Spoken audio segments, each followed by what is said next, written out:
Today I'm going to be updating you on some of the sewing projects that I've got going on at the moment.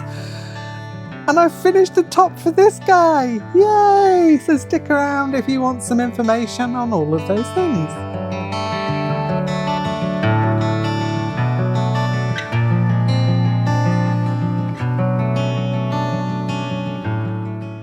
Hello and welcome back to a kooky corner of YouTube. We are Stitchery mad at the moment.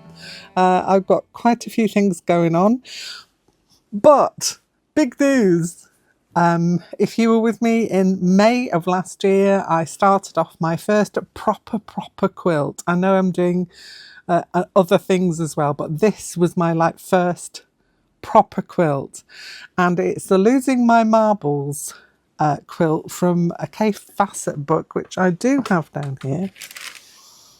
It's this one called Quilts in Italy, and I've got it bookmarked somewhere. There's my bookmark. This one, the Losing My Marbles quilt, and I'm doing my own version of it, obviously with fabrics I've got, so it's not exactly the same as this one, but it's got a lot of free spirit, I would say, fabrics included in this one. And yeah, I finished the top part of it, so I'm really happy now because we can get on to the other bit of quilting it and what the backing is going to be. Now, I was on Annie's Whip and Waffle on Wednesday, if you were there. If you weren't there, why not? It's a fabulous little place for us all to get together and chat about what we're doing. And then we watch Annie do something as well, which is quite nice. And we get to have a chat with everybody else in our community. And I was talking about the fact that I had finished the top to this. So, it's too big to show actually underneath my camera. I can take it up a little further, but it is. Look at it. I mean, this is folded over about 3-4 times. It's 60 inches by 60 inches when it's all out. And I will try and put a picture up of part of it at the end of this, at the end of the video, so you'll be able to see it laid out. So that is all complete. Now, I've had a little conflab with one of our community members, Granny Sue, who's an absolute font of knowledge and things, and I thought I'll run it past Sue because Sue will know, and she's very supportive, so it's really lovely to have a little chat with her about how I was going to finish it off, because with it being my first quilt, I don't want to do something stupid, basically. So I got some tips from Sue. I finally decided on a fabric, and it's going to be kind of like this one, but it's going to be bigger black and white dots, because I thought with all the colour on here, I want something that's going to be fairly neutral. So it's going to be a black and white dot. So I'll show it you when it arrives. It's in the post at the moment, and I ordered the batting for it as well. So I'll be able to get to the quilting part very soon. I think I need to get some quilting pins. So if anybody's got any recommendations, please do pop them down in the description box below. Sylvia mentioned to me, lovely Sylvia from You and Me FPP, who's got her channel here on YouTube. I'll link it down below in the description. And she gave me the idea of doing a stitch in the ditch quilting and using a neutral colour, or I was thinking of using the same colour that Kate from the last Homely House uses. She uses like this grey that kind of blends into everything. So it might be that I do that. I was also thinking of doing any decorative stitching on it. I don't know whether I could like quilt around some of these circles. I don't know. I don't know if it actually needs it, but let me know what you think down in the description box below, based on that picture that I showed you of the quilt. I'm not going to do a machine. It's all going to be done by hand. I have got a nice big table in the middle of my studio that I can actually put it on to do some quilting on, which means that I might have to lower it down because it's kind of standing height at the minute. And I don't think I want to stand. I want to sit down and quilt it. But yeah, quilting pins, ideas for finishing off. But as I say, I think I'm going to do the bit where you fold over the binding from the back, fold over the backing and make that into the binding. But if you've got ideas on that, again, do pop your thoughts down in the description box below, and I will definitely read them all and figure out how this is going to be done. But first of all, I need to get the quilting done before I think about how I'm going to finish off the binding. So wish me luck. That's one of the projects I have on at the moment.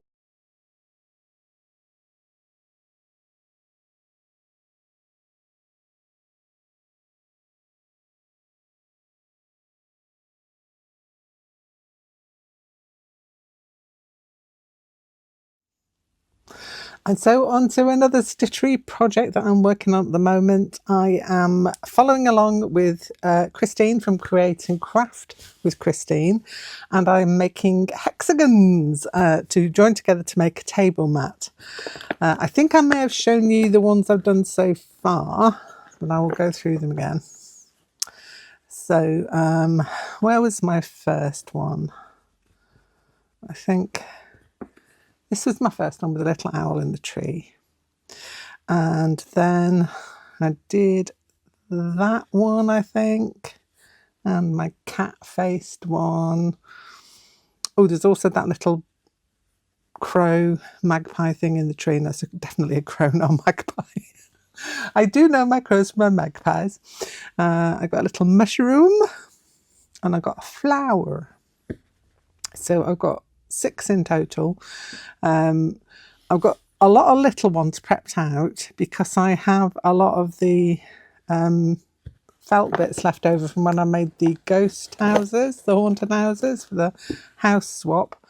So I've cut all those out, so they're easy just to back with the fabric, or to cover with the fabric, should I say. So yes, so little bits of this, which are more like, as I say, like an interfacing really. They're very thin and flimsy, and so they work really well for this, and it's using up things that I already have, which is a very positive thing to do. Anyway, I've got a whole host of them. I'll keep them in this little project bag here. I've got to find one for the finished ones, so they're still living in there for the moment. Well, I'm going to pop those there. I've got one here that I've put together. I put together both bits. I haven't joined them together yet because I want to stitch my other hexie onto the front of here. Now what I've been doing with these is I've been sketching out an idea in my sketchbook, and or going with old ideas I've already got in sketchbooks and things, like the cat face. It's my classic cat face. Mushroom I just kind of made up on the spot and just stitched that as it was. I didn't even draw it on, I don't think. I just sketched it as was. And yeah, so having fun with this. But I remembered I've got this book in the midst of everything. I have got another one as well somewhere, which I cannot actually put my hands on at the moment, but I will find it. And this one is called How to Embroider Almost Everything. So it just gives you, it's by Wendy Gratz, sorry, I apologise. It's a source book of 500 plus modern motifs and easy stitch tutorials, learn to draw with thread, kind of do. And basically it's just a lot of drawings of things that you can do on small stitchery pieces. I love these. I don't even know if any of those would fit, to be fair. Oh, he would fit. He would fit quite nicely. So I am thinking I might do one of these this time, just for the heck of it, because it's such a lovely book. You've got cats, you've got plants, you've got flowers, trees, and even if the things are a bit too big, you can just resize them, just draw them out in a different size if you can, or if you can't, shrink them down on your photocopier or print or whatever, so that you can fit it on. It's always handy to do. Oh, I like that idea. I could do something with a slogan on it as well. Interesting. That's an interesting idea. Let's save that for another time. I'm really taken with that dinosaur. It's kind of... Oh, I like the monsters. Oh, look at him. Oh, he's cute. And that's on the other page, you get them all stitched up, which is kind of nice to see when they're done up. I love. This is definitely my style. It's definitely the kind of things I like to do. Oh, look at him. It's a parrot. Is he a Norwegian blue, I wonder? Oh, I like him. Pirate life. Should I do one with a parrot on it? Oh, I might have to. I might have to do one with a parrot on it. I'm sure I can just maybe sketch one out as well, but oh, I love that parrot. Now, there's all kinds of things in here, as I said, but there's also like instructions. So how to start and finish your pieces. I am not going to go too much with this because most of this is things that I know, but you can always pick up things from books, you know, that you don't know. So you've got all kind of pattern transfers, how to transfer your pattern onto some stabilizer, like that, for example. It's a very handy book, is what I'm saying. Do I want to do a parrot? I think I do. So what I'm going to do is I'm going to sketch a parrot onto here and I'll come back and we'll stitch it together. So I've kind of drawn him on with a friction pen. I did it in the black so that you could see it. I did it originally in blue and then I thought I'd do it in the black so that you could actually see it as well. I'm not too worried about if it comes back in the cold, which is the claim with some of the things. You can either it leaves a white mark where it was when it's exposed to sunlight, or if it gets too cold it comes back, but you just blast it with a little bit of heat again, in my opinion. I'm not too worried about it, to be honest, because most of this is going to be covered with stitch. So I did my little parrot. I kind of gone my own way with him because I wanted to give him a bit of a wing as well, and he's got his tail is down there a little smaller to fit on, and I put a little star up in the top corner. I don't know if you can see that there. So let's stitch him now. So I'm going to put that bucket out of the way. I'm going to grab myself some thread because I want to do him in a darkish colour. I don't know whether to do him a dark green perhaps. Maybe. Maybe do his beak in a yellow. Another choice to make. Well, I kind of pulled out two greens. I'm not quite sure which one to go with yet. Look at that one. Let me lay it down and see what it looks like. Is it going to be strong enough? Or there's this darker green. I quite like that one actually because that's going to show up a bit better. And then his beak is going to, and his feet are going to be in a fluorescent-y greeny yellow.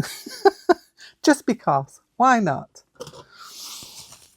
I've got my embroidery scissors somewhere, but I'm just going to go with these for now. And do my birdie. I might even do his tail in the fluorescent colours as well. Because he's a parrot. I know parrots are not fluorescent. Mine is.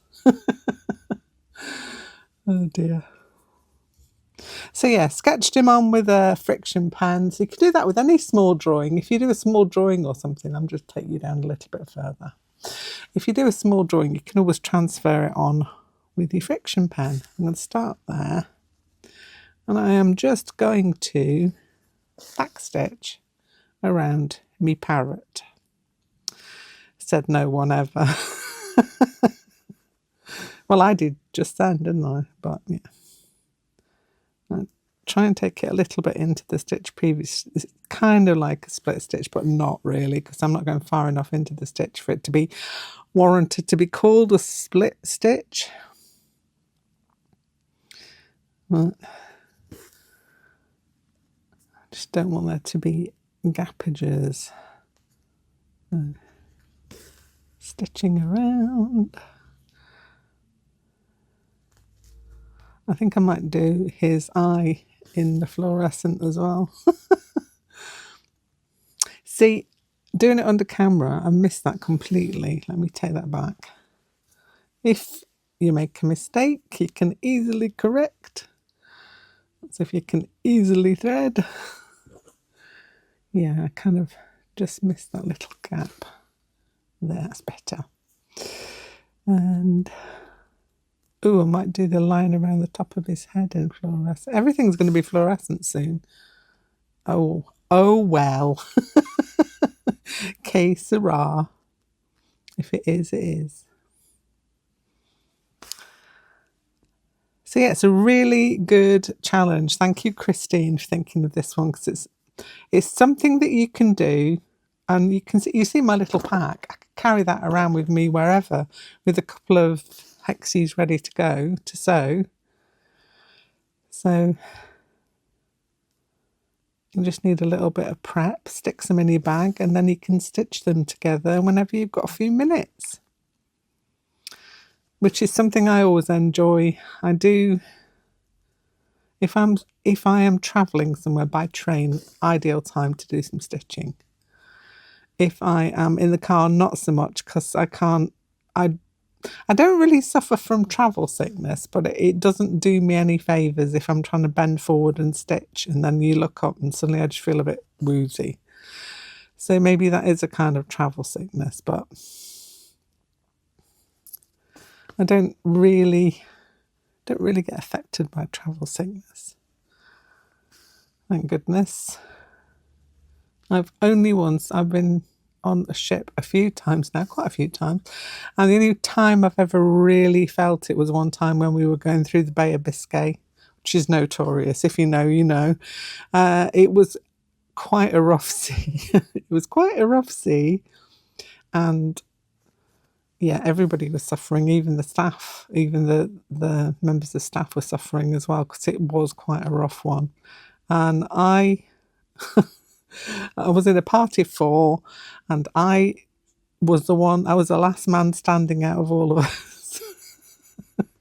Because I insisted, it was fish and chip day, and I insisted I was going to go and have my fish and chip dinner. No, that probably makes some of you feel very queasy if you're thinking a combination of rough seas, Bay of Biscay, fish and chips.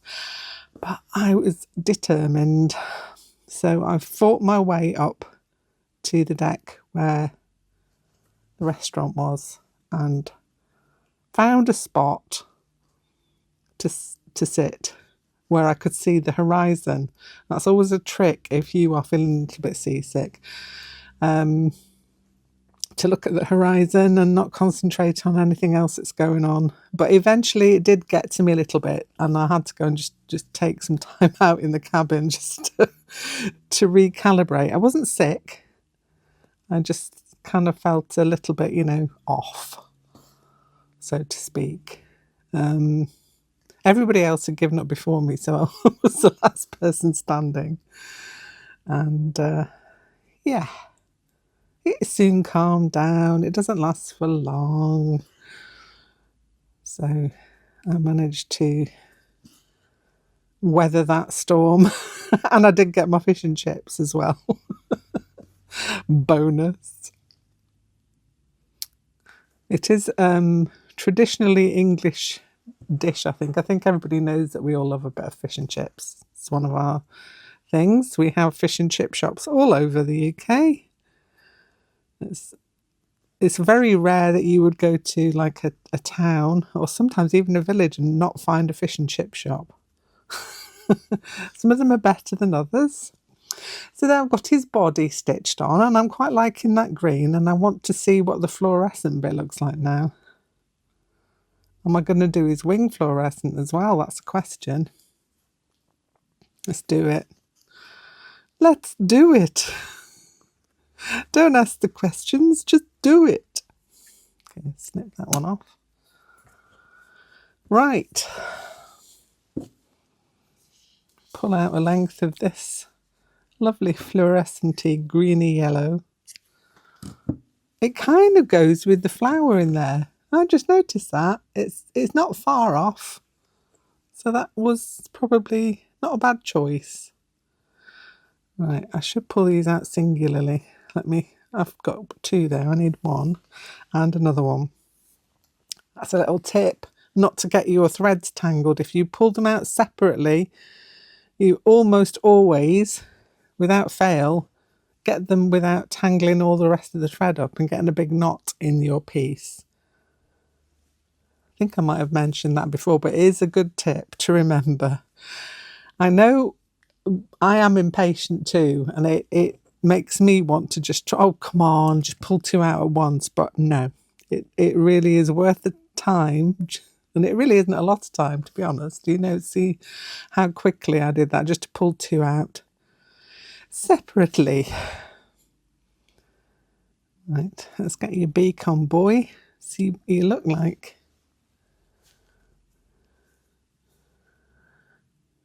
Kate, if you're watching, it could be, he's not a Norwegian blue, he's probably a Norwegian green. And he isn't pushing up any daisies. If you know, you know. Right, let's get that down that little hill there. I mean, some of these I could do in like a satin stitch as well. I might try that at some point in time, but I am going to stick with, for now,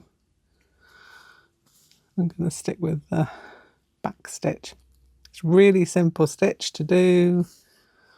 You don't have to think about it too much, and you can get a fairly good result, I think, with the back stitch.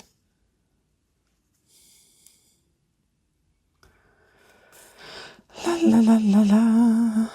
Come on, Beaky. Just want to see what you look like.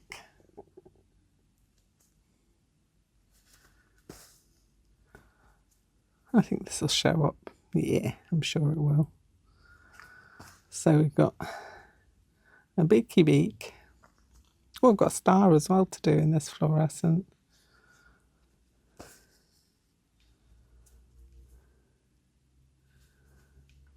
I like his big beak. Yeah, there's lots of ideas in that book that I showed. It's sometimes it's just the idea that you want, then you can go your own sweet way with it and do your own little drawings and stuff. And that's mainly what I do. I kind of think, oh, what shall I do? What shall I do today on my hexie? And sometimes you just want an idea. There's his eye. I'm just going to take my thread along. I won't be able to see it through the fabric because it's got that piece of felt behind it. So I'm going to travel the thread. And it's a little bit of a waste of thread, but to be honest, by the time you cut it off and tie a new knot in it and start again, you might as well have travelled. Lazy. I'm lazy. There we go. We've got some weird weather outside at the minute. It's been bright and sunny all morning after we've had so much rain, and now it's just gone very overcast. It looks like it's going to rain. I think I might have to rethread. I don't want to play chicken with my thread. I'm just going to rethread it and do the legs and the tail and the wing.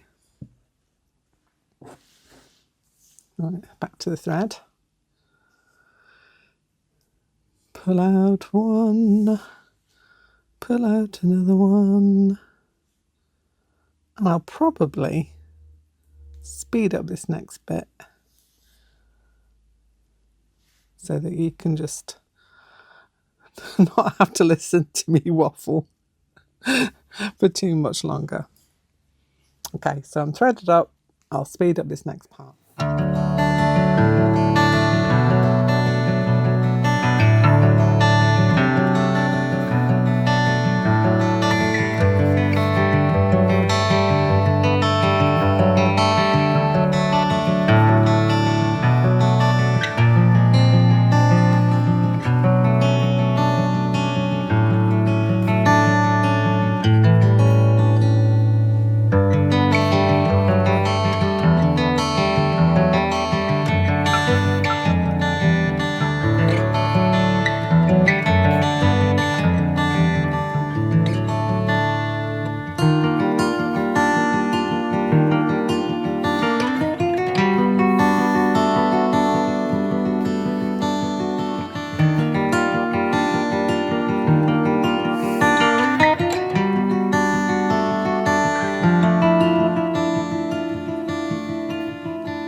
Okay, so he's all stitched up now, and what I want to do on the other ones, let me show you, I have gone around the inside with a contrasting thread running stitch, so I want to continue that trend, I do believe.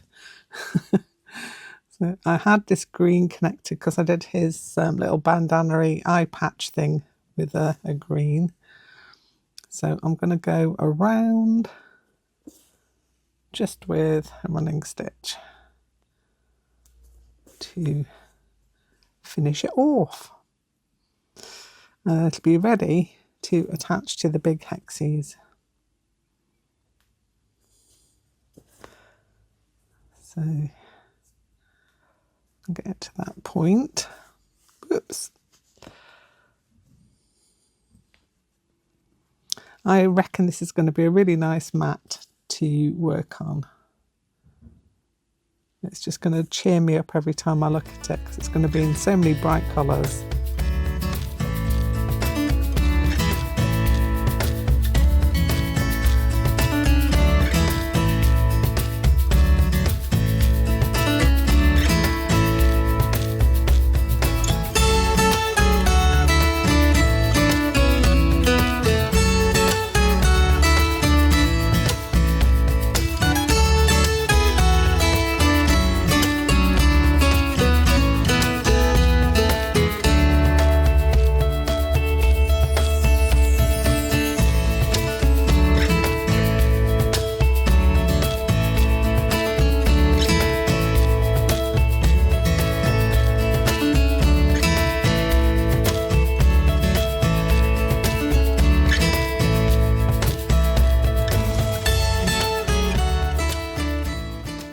He's going to sit really nicely on that. He's going to be my hexie for this week. I will finish him up later on because I want to just do the bit where you just attach it on. I'll show you how I attach it on. I've got some thread somewhere, she said, hopefully, that I'm going to use. Again, fluorescent. And alternative to the colours that I've got there. Just, I like it. It makes me happy, as I said. So do what makes your heart sing. For sure. So I'll just show you how, I mean, you probably already know how to do this. Just put a knot in the end of that. Take you out a little bit. There we go. So I kind of make sure it's central. I could actually put a pin in there. That might help. Just to keep things in place, because things do slip even if you're holding them, and sometimes it's not really good for your hands or fingers to be constantly trying to keep something in place. So we use a pin. Grr, pins. I could use my applique pins really, but these are the ones I've got to hand. So I'm kind of coming up from the back of my hexie there. This one wants to take part again. No, we've had enough of you, fluorescent. You can stay there. We're using a different fluorescent now. And I just take a tiny bit of the backing and I just come up further along, right on the edge of that little hexie. And I am just taking a tiny little bite of it. Like so. See, because it's fluorescent, you will see it, but only a little bit. You won't see it too much. You could make it a big deal. You could go and do a proper overstitch, you know, make it quite a feature, but I think I want to keep this one fairly muted. Muted, not muted, fairly small and kind of just slightly visible. Kind of just a little bit. Take it around the corner. And just taking that little bite out of it there. Right, I'm going to finish this off camera, and then I will join these two in a similar way. But before I do that, again, I'm going to do like I did on the little hexagon. I'm going to do a running stitch around it, just because, or two. I could add 2 running stitches in if I wanted to. Just by way of decoration and just for some extra stitching.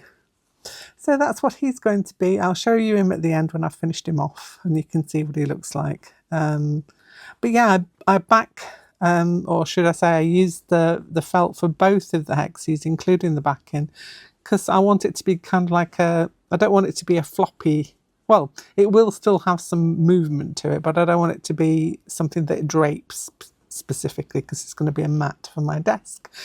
So yeah, I'll show you something else that I've been getting up to now. So the other thing that's been prompted for me to carry on with, long-term viewers may recognise this next thing. It's been a while. This might give you a clue. 1-inch hexagons. Yes, it's a time again for this boy. This is my long-term 1-inch hexie project that has been on a back burner for a while. I've got something here, look, I've got to attach this row here. That's how that's going to go. Let me take you out a little bit more. There we go. Yeah, so this has been hanging around, waiting to have more attached to it. And doing the hexagons with Christine has prompted me to get this out of hibernation and continue with it. Because it is one of those projects you can just do over a number of years and just keep adding on to it. I've still not decided how big it's going to be yet. I think when I first started this, I originally had ideas that it was going to be like a double bed size quilt or even a king size quilt. I've recently changed that idea, and I think it might either just be a lap quilt or I don't know. Let's see how far I can get with it, because I've got lots of scraps. There are lots of little bits of material that fit a 1-inch hexagon, and I've got so far with it, so I don't want to abandon it, and I definitely don't want to abandon it. So it's just going to be on a back burner. It's not going to be something I'm rushing at. It's kind of been stuffed away. Still got most of its papers. Some of the papers are falling out. Doesn't really matter, apart from that it keeps the integrity of the fabric when you're stitching it. So yes, that's my other project that I am using hexagons for. This was inspired obviously by Kate at the last Homely House when she did her quilt for her granddaughter, Agnes. And she did it in all kinds of beautiful blues and greens. It looked absolutely beautiful when she finished it off. But I do remember it took her a while to do hers as well. Probably not as long as it's going to take me to do this one, because she's a lot quicker than I am. But this is all hand sewn. There's no machining. It's literally hand sewn together little hexagons. So that is going to be something else I'm continuing with, because I've got lots of scraps of fabric that I can make into hexagons.